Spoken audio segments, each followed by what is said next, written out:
Okay. Hi guys, good morning. It's Stacy and Julien. Good morning. We hope you guys are doing fantastic on this beautiful Thursday morning in Tallahassee, Florida, in the Big Bend region. We are here today to talk about domestic violence. Domestic violence. Because October is Domestic Violence Month, right? Yeah, it's the awareness of domestic violence. We're speaking out for survivors and those of you who need somebody to get in touch with. That's kind of why we're here. We are a go-to hotline. So all you do is you pick up that cellular device, or if you still have a landline. Do people still have landlines? Some do. Some do, yeah. Some have both. 211. That's it. Yeah. Just dial 211. It'll take you to your local crisis center, no matter where you are. We have an 850-617. Oh, 6333. Yeah, sorry. We Didn't also know which one was business or hotline, but that's all right. And for Still those getting of the you, coffee in me this morning. I know, right? Do we have coffee? Do you have your coffee? Yes. Yes. I love her little mug. Be It brave. Go your own way. Be brave. Go your way. So fitting for today's topics. And we also have a text. You can text 898-211 and put in there whatever you need, and a counselor will get back to you. How cool is that? Yeah. Everybody's on their phone texting. Yeah. So you guys can do that. Yeah. We also have online chat. And the texting and the chatting are, well, online chat would be, online chat for 211? Yeah. You guys could just do that. It's really cool. We have links, and we'll put all that stuff in the comments below. Texting is more for resources, but if you need counseling, you definitely want to give us a call. Yeah, but you can start with that texting, get Yes. comfortable with our service. Different avenues. Yeah. So you guys, this week, what we are going to talk about, and I am really excited to bring to our community because I want everybody to know about these things. Next week is National Week of Action for Domestic Violence. It comes from the Network to End Domestic Violence. They put these out, and so we just have brought on Julianne to help with this stuff so we can kind of let you guys know what's happening. They have something every day that you can get involved in, and we would love you guys to join us in doing this with us. So we're going to just kick it off. On Sunday, October 15th, it is Conversation Sunday. Now, what in the heck does that mean? Well, there's a whole bunch of different tips and topics for you guys when it comes to that, and I have asked Julianne to come on and share some of those conversations that we can get started. What are just some? That's always like the starting point, right? Absolutely. Just start getting comfortable with talking about it. So, so some of the points is the first one is never blame the victim. So, I mean, this is something that we stress to new trainees. When a caller is calling in and sharing that they're going through this, is to, absolutely stress that it's not their fault. Right. And because there can be some shame with it, finding yourself in that situation. So just always making sure to empower the victim, and so that they'll be willing to talk and willing to seek help. So the 2 points are to ask. I'm sorry, will you help? Yeah, absolutely. So we don't want to ever blame the victim. It's not their fault. They're in a situation. We're here to help, okay?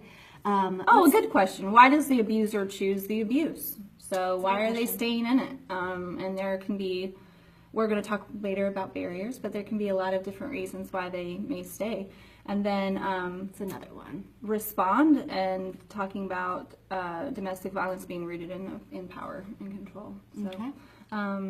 Believe, support, and trust the survivors. That's Absolutely. how to respond. So. Such a great tip. Absolutely. And then the second one is hold offenders accountable. And so it's important to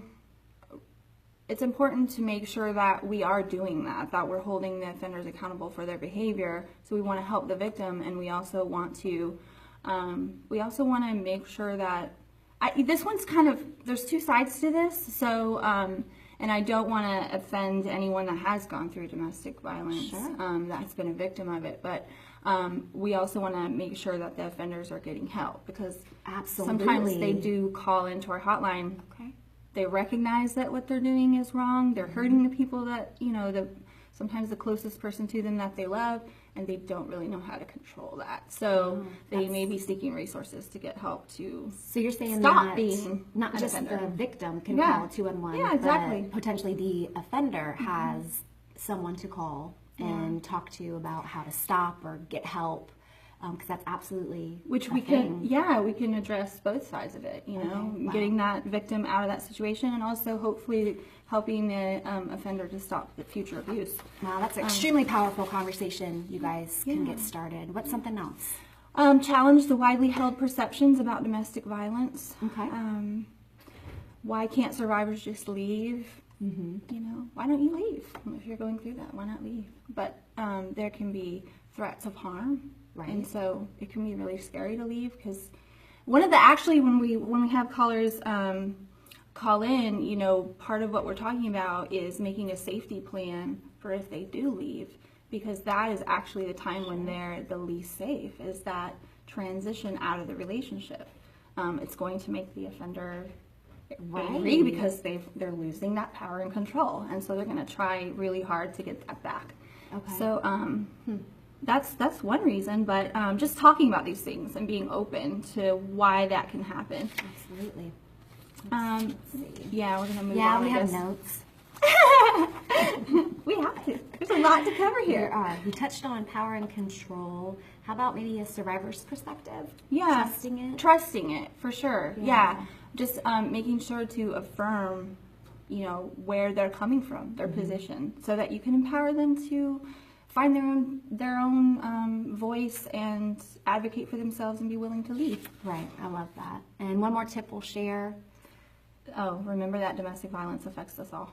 So Absolutely. with Gosh. action and education, we can end it. And that's what this is. That's what this week So is you about. could simply share this video, and that right there is taking action. Yeah, Right? absolutely. Awesome. So that is happening on Sunday. So those were just some tips that you guys can get started with. And there's a whole bunch more. You can always just Google or give us a shout or comment below. Hey, what were those questions again? And we'll let you guys know. Yeah, absolutely. Monday is Media Monday. This is October 16th. Now, what does that mean? There's some cool apps that they have, and we can again put that information below. But also, there are some awesome little things that they have. We hear a lot of buzzwords for domestic violence. Yeah. But actually getting the word out. What are some of those buzzwords that people might be wondering about? We covered one of them, which was the power and control. Sure.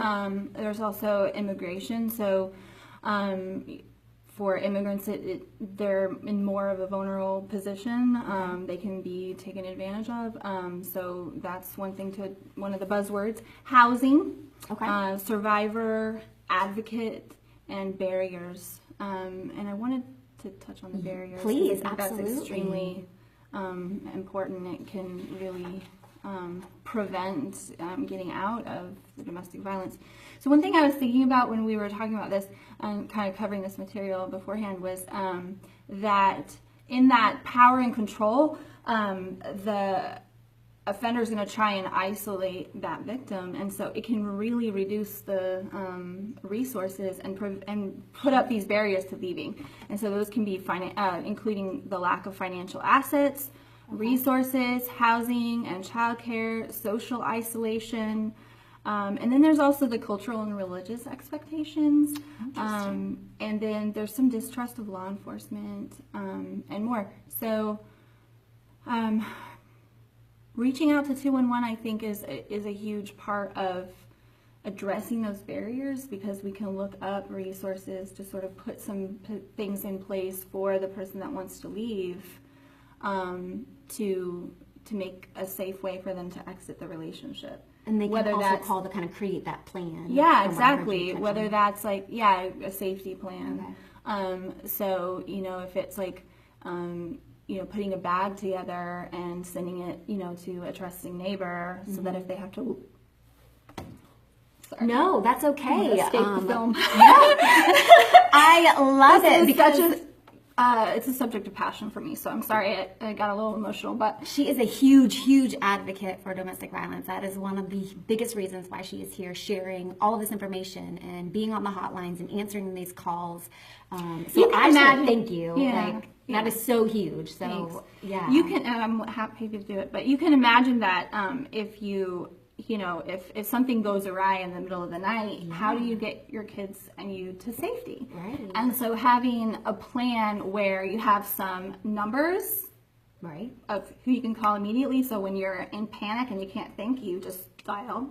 Okay. And putting that in a bag with, just some toiletries and basic things of safety and storing it at a neighbor's. And then you can sneak your kids out at 2 in the morning and go to your neighbor and you have a safe place to go. Or whatever. So we can talk about the plan of safety. We can look at resources like the Refuge House. Yes, Refuge. Or the Domestic Abuse Hotline. Okay. Because they're even more highly skilled in this area. Absolutely. And then looking at legal resources that are specific to those that are going through domestic violence to put some measures in place to secure custody and or a restraining order. Gotcha. Okay. So we can look at some of those things. Yeah. Okay, cool. So what I'm hearing is dial 211. Yeah. And there's a whole bunch of other places Exactly. in town and nationally that can help. It's just a matter of reaching out. And obviously we're here, we want to help. This is why we're doing this. So thank you for that. Huge buzzword tips. I appreciate that. Yeah. On Tuesday, big day on Tuesday here in Tallahassee. This is more than just nationally. Guys, if you're on, we're talking about domestic violence. Next week is Week of Action. That means everybody watching, everybody on here listening. Let's take action. Let's do something. So what's happening on Tuesday in Tallahassee next week? We're having a candlelight vigil. Oh, and who's I hosting love this. Where is it at? Yeah, Please. so the Refuge House is going to be hosting the candlelight vigil and Survivors Speak Out. Oh, okay. So I love this. It's time to be empowered. So if you're a survivor, you can come out and encourage others to make a new way for themselves. So this is Tuesday, October 17th, 6:30 to 8. It's going to be TCC that's hosting it at the Workforce Development Center, 444 Appleyard Drive. Cool. We'll put that link below. Again, that is Tuesday, October 17th. You guys, if you know somebody or if you yourself are a survivor, please get out there. Yeah. Let's empower each other. That's what this is for. Wednesday, we have a Write-In Wednesday. What does that mean? You can write to the editors over at the National Domestic Violence. And they have some tips for writing. We're just going to breeze through these really quick. Tips for writing an effective letter to an editor. What are some of those tips you have? We want to get the purpose out there. So what's your desired outcome? So include that. Timing, if you're reacting to something that you heard on the TV news or read in an article, you want to respond quickly. And then brevity, so you're going to limit your content to 1 or 2 key points. And then conviction, state your reason for writing. Take a strong stand. If you're passionate about it, tell us why. Tell them why. This is the National Network to End Domestic Violence that you're writing to. And then sign off. You're going to need to include your name. Some media outlets will only publish letters that are submitted with a mailing address. So if you don't want your home address made public, you can use an alternative, but legitimate address, such as your workplace or a mailbox. Perfect. So Wednesday, write something in. You're passionate about this. Please, let's share. Let's get this conversation going. Thursday is another huge day. I love this. What is the color representing domestic violence? Purple. Purple. And I did not know this until today. This is exciting. See, we learn something new Yeah, every we day. learn something every day. So Can you tell us about the color purple, please? Why? What's the reasoning behind yeah, so for domestic violence, the color of choice is purple, which it got its roots before domestic violence was even a movement that people had acknowledged. So the women's suffrage movement utilized purple, white and gold in the early 1900s, and those were the colors on the National Women's Party. Wow. The colors started over in England, and they symbolize purity, hope, and loyalty. Oh, that's I'm perfect. wearing purple on Thursday. Yes, that is Thursday, October 19th. Please wear purple. We'll be back here for more mental health on Thursday too, wearing our purple. Purity, hope, and Loyalty. Loyalty. It's fitting. Purple of choice, please. So that'll be Thursday. The color purple, ironically, the next thing is Film Friday. So Friday, gather around with some people that you're close with or that might be doing it, and pick a film that the topic is domestic violence. Do you have any films on? Well, one of them, and that's my favorite, is The Fried Green Tomatoes. I love Julia Roberts. That's a good one. Yeah. There's a good message in there. And I think you're probably Fried Green tomatoes. you're That's thinking Julia of Roberts, Steel right? Magnolias. But Julia Roberts. Fried green tomatoes? Magnolias? She's not in that? Steel Magnolias is another really good one, but it's okay. No, and I can't Good think job. I can't actually think of the lady that's in the Fried Green Tomatoes movie, I'm though. pretty sure Julia Roberts is. It's old though. It's older. Yeah. Not old. Older. We'll have to look that up. Yeah. But if you guys have a film that has this theme in it, please pop that in the comments below. Let people know what film you might be watching or that you know of. What are some other films? There's got to be so many more than we have listed Yes, here too. But there are. There's Enough. Ooh, Jennifer Lopez. I know that one. Okay. I actually just watched that with my daughter. That was an awesome thing because I think it's pretty empowering, and you realize that you can grow to a position of safety. It takes measures of you have to work at that. Well, yeah, she took a bunch of classes. Yep. she took Self-defense some classes, self-defense which is classes. huge. Yeah. I highly recommend to anybody, any woman, anywhere. What are some other ones? One were Warriors. Yeah, I haven't heard of that one. If Someone Had Known, and then we talked about The Color Purple. Right, and in some of these, ironically enough, we touched on this earlier, these movies are a little bit older. Oh yeah, from the 80s and 90s. So it surprises me, is this topic not being talked about anymore or in films anymore, which I think is a huge question and maybe a topic of debate. But there's some movies that you guys can watch with that theme in it, talk about it, conversate about it. And then last we have Saturday.